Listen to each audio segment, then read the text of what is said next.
আমরা যারা বাঙালি আমাদের যে একটা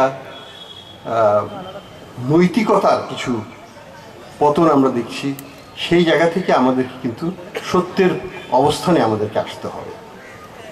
যেটা ভালো সেটাকে ভালো বলতে হবে, যেটা ভালো নয় সেটাকে সেইভাবেই বলতে হবে, যেটাকে অন্যভাবে করা যায় সেটাকে সেইভাবে সাজেশন দিতে হবে।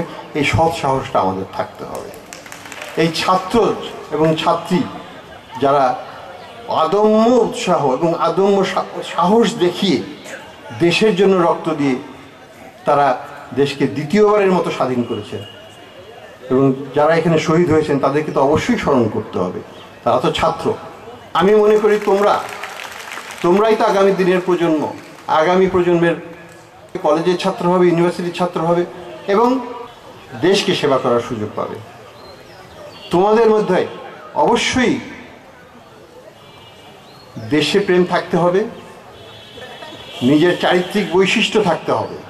আমাদের যারা নতুন প্রজন্ম তাদেরকে উদ্দেশ্য করে আমি বলবো, তোমরা সাহস রাখবে, চেষ্টা করবে, চারিত্রিক শক্তিগুলোকে ধরে রাখবে, পজিটিভ যেগুলো ক্যারেক্টারিস্টিক্স সেগুলোকে ধরে রাখবে, বড় কোনো অবক্ষয় হতে দেবে না চারিত্রিকভাবে।